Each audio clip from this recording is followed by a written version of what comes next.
Bonjour. Dans cette vidéo, je vais vous parler de la conjugaison de l'espéranto. Alors si en français, vous trouvez le Becherel, le petit livre rouge là très connu, l'art de conjuguer, avec un dictionnaire de 12 000 verbes. Bon, c'est jamais qu'un petit livre de 150 pages. En espéranto, là, avec cette seule page, vous allez trouver, je vais vous expliquer toutes les règles de la conjugaison de l'espéranto. Donc ça vous semble un peu incroyable, mais vous allez voir que tout est inscrit ici.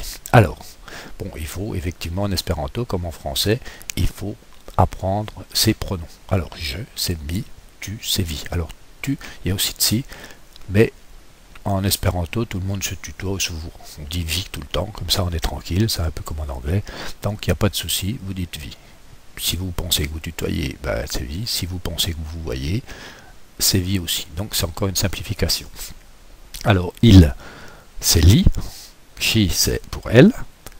Il est, elle, quand c'est neutre, c'est ji. Nous, c'est ni. Vous, ben, c'est vi, c'est comme tu. Et il et elle, c'est ili. Alors, tous les verbes, ce qu'il faut savoir en espéranto, c'est que tous les verbes finissent par i à l'infinitif. Donc dès que vous voyez un mot qui finit par i, vous savez que c'est un verbe à l'infinitif. Alors ici, esti, c'est le verbe être. Alors nous allons conjuguer maintenant au présent. Mi, estas. Il suffit de mettre as à la place du i dans le verbe. Et cela à tous les verbes et à toutes les personnes.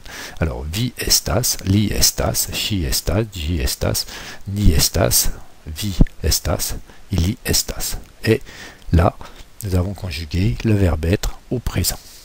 Je suis, tu es, nous sommes. Voilà. Après, on se dit, on va faire le passé. Et le passé, c'est exactement pareil, c'est is. Mi estis, c'est j'étais ou je fus. Il n'y a qu'un seul passé, il n'y a pas la peine de se compliquer. On sait que c'est du passé. Tous les mots qui finissent par is sont des verbes conjugués au passé. Et au futur, on fait os. Mi estos, c'est je serai.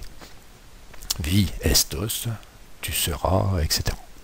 Après, c'est pareil, nous allons pouvoir faire le conditionnel. Mi estus, je serai, tu serais, il sera. Voilà, et là, nous avons le conditionnel. Alors, on peut remarquer qu'on dit estus, le U en espéranto se prononce OU. C'est un peu comme en allemand. Mi estus. Et à l'impératif, mi estu, mi estu, c'est soit, soyons, soyez. Donc là, il y a juste à dire est tout. C'est soyons, soyez. Voilà. Donc en même temps, il faut qu'on reprenne un petit peu notre français, revoir ce que c'est que le conditionnel et se remettre en tête l'impératif.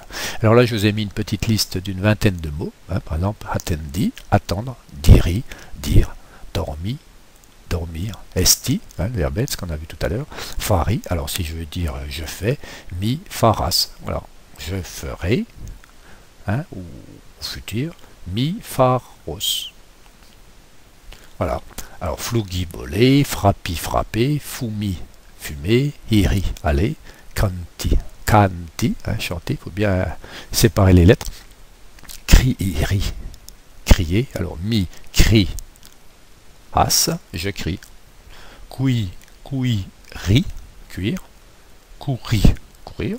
Labori, travailler. Leghi, lerni, apprendre. Logi, loger, le J, on se rappelle que G avec un accent ça fait J, logi, raconti, pour verbe raconter, porti, saluti, qui nous donnera saluton, pour dire bonjour, veni, venir, alors mi venas, je viens, mi vidas, je vois. Donc là vous avez une vingtaine de verbes que je vous ai énoncés, et vous remarquez, si vous savez un petit peu l'allemand ou l'anglais ou tout ça, vous voyez qu'il y a le trois quarts des mots qui vous sont déjà presque familiers. Donc, voilà pourquoi on peut dire que l'espéranto est une langue relativement facile, beaucoup plus facile que les autres langues étrangères. Donc, merci de votre attention et à bientôt pour une autre explication. Une autre fois, je vous raconterai autre chose sur l'espéranto. À bientôt.